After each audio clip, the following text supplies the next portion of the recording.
Време е за даро е првата сликовница на Данче Азманова Мирчевска, чијашто официјална промоција се случи минатата недела. Ова ќе кажам дека покрај тоа што е пребава сликовница за децата, но треба претходно, мислам дека и секој родител сам да си ја прочита и тоа во своето мирно време или кога ќе бидат сами.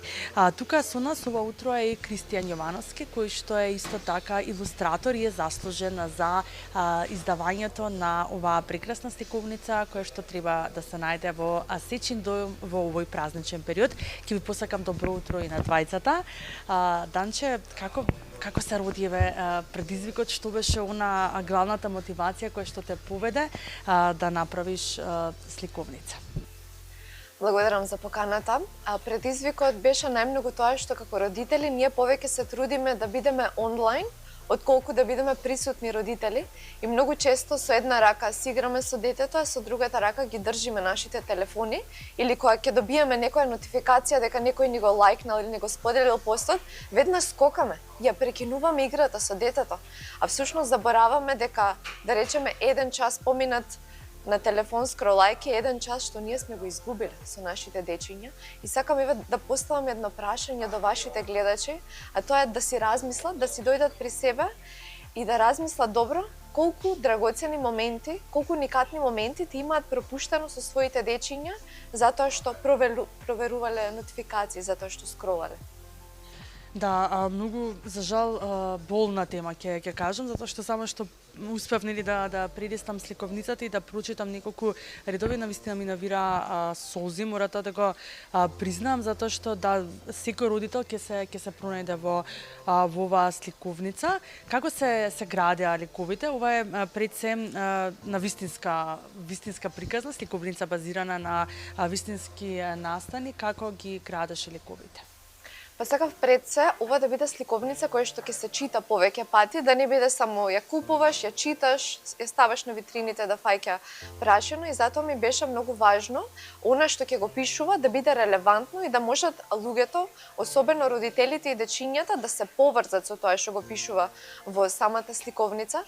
И затоа минатиот јануари, пред да почнам да пишам сликовницата, имав како брейнсторминг сесија со околу 30 на жени, мајки, и ги прашував за читачките навики на нивните дечиња, какви ликови сакат, какви илустрации, како им функционира таа рутина на читање пред спиење, кои теми им се најинтересни за разработка со нивните дечиња.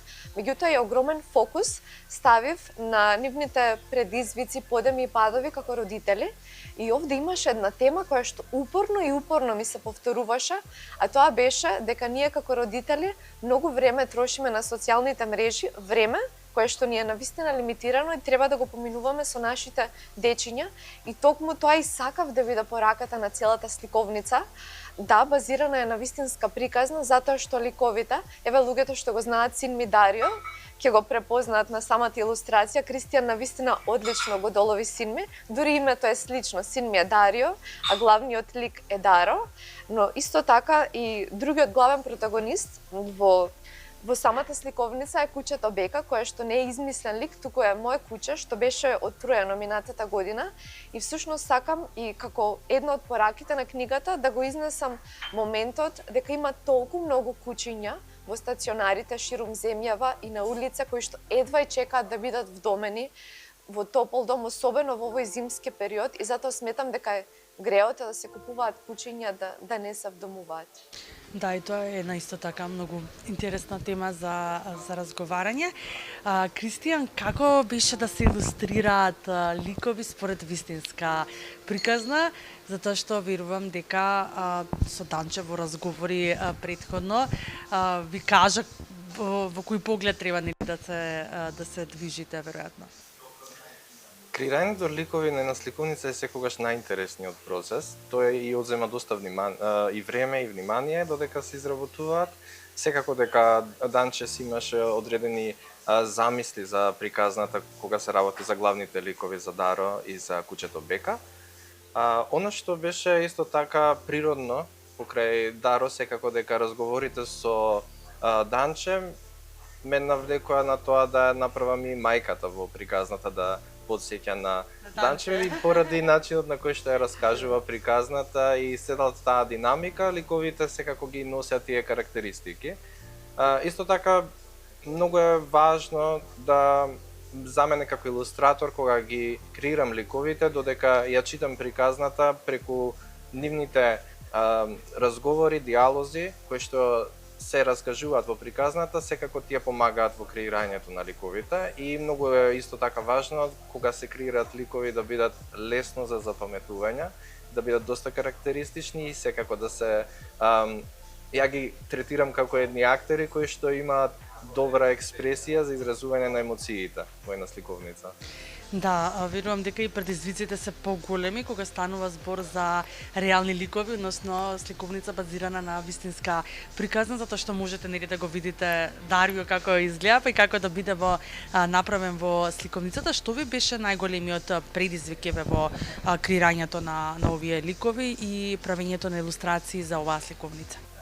Така, кога се работи базирано според вистинска приказна, секако дека тука е и секојдневието како инспирација и ликовите кога ги креирав чувствував една одговорност да бидат еден вид на идентификација за новите млади семејства кои што секако градат домови во тој момент во таа фаза од животот и секако дека тоа влијаеше и во целата таа атмосфера што ја создадов во еден дом и еден од да кажем поголемите предизвици е кога во илустрацијата треба сето тоа да го сведам на една јасна визуелна едно јасно визуелно изразување кое што ќе биде разбирливо за децата бидејќи Данче е еден интересен автор кој што е многу динамична и е многу сликовита и тоа се многу сцени кои што треба да ги сведам на една едноставна визуелна приказна.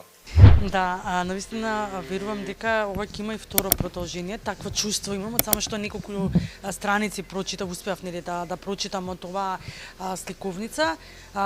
Данче, она што можев да го доловам е дека главната порака треба да извлечат родителите од оваа сликовница, но што е она што треба да си го понесат со себе дечињата? Да, иако нели сликовницата е за дечињата, внатре има многу интересни илустрации, вивидна, има преубава порака за дечињата и за родителите. Сметам дека да, главната порака е за самите родители кои што пораката е всушност да ги остават мобилните телефони на страна и едноставно да уживаат во времето поминато со нивните дечиња, затоа што дечињата само еднаш се мали, децата брзо растат и навистина е многу тажно што се поголем број на родители наместо да им посветат време на детето, тие повеќе им посветуваат време на своите виртуелни пријателчиња, но за среќа, ето и во самата сликовница ќе се појави кразненото пријателче, Бека, кое што ќе му помогне на семејството на Даро да свати што е навистина важно, а тоа е квалитетно време поминато со семејството. Така, Кристијан, колку време беше потребно да се направат сите илустрации за целата сликовница и што ви беше можеби најтешкиот дел? Така, времето кое што го поминавме беше околу 2 месеци, мислам дека тоа се посебни фази кога после тоа се додаваат некои нови идеи, меѓутоа првичните скици беа во од некои 2 недели. Па добро, релативно брзо. Да, релативно брзо беше, заради тоа што приказната беше многу јасна и беше многу инспиративна и доаѓа брзо идеите, така што навистина се одвиваше многу брзо и лесно, но единствено што би рекол дека е потешко е повторно тоа околу прикажувањето на едни јасни слики кога се работи за толку динамично приказно.